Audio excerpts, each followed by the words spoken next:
ನಮಸ್ಕಾರ ಮಕ್ಕಳೇ. ಇವತ್ತು ಪಂಚತಂತ್ರ ಕಥೆಯ ಮತ್ತೊಂದು ಕಥೆಯೊಂದಿಗೆ ಬಂದಿದ್ದೇನೆ. ಕಥೆಯ ಹೆಸರು ಘಟಸರ್ಪವನ್ನು ಇರುವೆಗಳು ಕೊಂದ ಕಥೆ. ಏನಿದು ಕಥೆ ನೋಡ್ಕೊಂಬರೋಣ ಮಕ್ಕಳೇ. ಒಂದು ಕಾಡಲ್ಲಿ ಒಂದು ದೊಡ್ಡದಾದ ವಿಷಕಾರಿ ಸರ್ಪ ವಾಸ ಇರುತ್ತೆ. ಅದನ್ನು ಎಲ್ಲರೂ ಘಟಸರ್ಪ ಅಂತ ಕರೀತಾ ಇರ್ತಾರೆ. ಅದು ತುಂಬ ಅಹಂಕಾರಿಯಾಗಿರುತ್ತೆ. ಕಾಡಿನಲ್ಲಿ ಚಿಕ್ಕ ಪುಟ್ಟ ಪ್ರಾಣಿಗಳನ್ನ ಅದೇನೂ ಲೆಕ್ಕನೇ ಇಡ್ತಾ ಇರಲ್ಲ. ಅದರಲ್ಲೂ ವಿಶೇಷವಾಗಿ ಇರುವೆಗಳನ್ನು ಕಂಡ್ರಂತೂ ಅದಕ್ಕೆ ಲೆಕ್ಕನೇ ಇಲ್ಲ. ಅದರಿಂದ ಎಲ್ಲ ಇರುವೆಗಳು ಭಯಪಡ್ತಾ ಇರ್ತವೆ.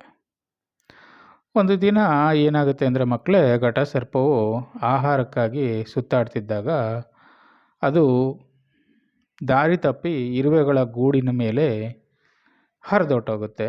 ಆವಾಗ ಅನೇಕ ಇರುವೆಗಳು ಸತ್ತೋಗ್ತವೆ. ಆವಾಗ ಒಂದಷ್ಟು ಇರುವೆಗಳು ಉಳ್ಕೊಳ್ತವೆ. ಆ ಉಳ್ಕೊಂಡಂಥ ಇರುವೆಗಳು ದುಃಖಪಟ್ಟು ಕೋಪನೂ ಪಡ್ತವೆ. ಅವುಗಳು ಆ ಇರುವೆಗಳ ನಾಯಕನ ಹತ್ರ ಹೋಗಿ ಹೇಳ್ತವೆ, ನಾವು ಚಿಕ್ಕದಾದರೂ ಒಗ್ಗಟ್ಟಿನಿಂದ ಏನಾದರೂ ಕೆಲಸ ಮಾಡಿದ್ರೆ ದೊಡ್ಡದಾದ ಆ ಸರ್ಪವನ್ನೇ ಸೋಲಿಸ್ಬೋದು ನಾವು ಅಂತ. ಸರಿ, ಎಲ್ಲ ಇರುವೆಗಳು ಒಟ್ಟಾಗಿ ಒಂದು ಯೋಜನೆ ಅಂದರೆ ಪ್ಲ್ಯಾನ್ ರೂಪಿಸ್ತವೆ. ಏನದು? ಒಂದು ದಿನ ಆ ಘಟಸರ್ಪವನ್ನು ಎಲ್ಲರೂ ವಿಶ್ರಾಂತಿ ಪಡೀತಿರುತ್ತಲ್ಲ ಘಟಸರ್ಪ, ಆವಾಗ ಎಲ್ಲ ಇರುವೆಗಳು ಅದರ ಮೇಲೆ ಹತ್ತಿ ನೂರಾರು ಸಂಖ್ಯೆಯಲ್ಲಿ ಬರ್ತವೆ ಇರುವೆಗಳು. ಆ ಘಟಸರ್ಪದ ದೇಹದ ಎಲ್ಲ ಭಾಗಕ್ಕೂ ಕಚ್ಚಲು ಆರಂಭಿಸುತ್ತೆ. ಆವಾಗ ಮೊದಲು ಘಟಸರ್ಪಕ್ಕೆ ಅದೇನೂ ಲೆಕ್ಕನೇ ಇರಲ್ಲ, ಕಚ್ಚುತ್ತಾ ಇದೆ ಅಂತ.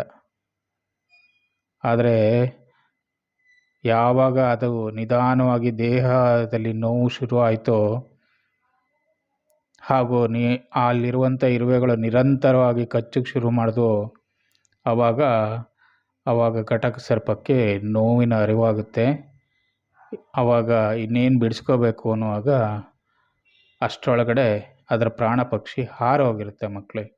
ಆವಾಗ ಘಟಸರ್ಪವು ನೋವಿನಿಂದ ತತ್ತರಿಸಿ ಸತ್ತೋಗುತ್ತೆ. ಈ ಕಥೆಯ ನೀತಿ ಅಂದರೆ ಮಕ್ಕಳೇ, ಚಿಕ್ಕದಾದರೂ ಅಲ್ಪ ಅಂತ ಅಂದಾಜಿಸಬಾರ್ದು. ಅದರ ಒಕ್ಕಟ್ಟಿನಲ್ಲಿ ಮಹಾಶಕ್ತಿ ಇದೆ ಮಕ್ಕಳೇ. ಅಂದರೆ ಚಿಕ್ಕದು ಅಂತ ಅದನ್ನು ಕೇರ್ ಮಾಡದೆ ನೆಗ್ಲೆಕ್ಟ್ ಮಾಡಬಾರ್ದು.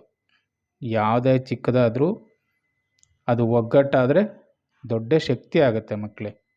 ಅದರಿಂದ ಒಗ್ಗಟ್ಟಿನಲ್ಲಿ ಬಲ ಇದೆ.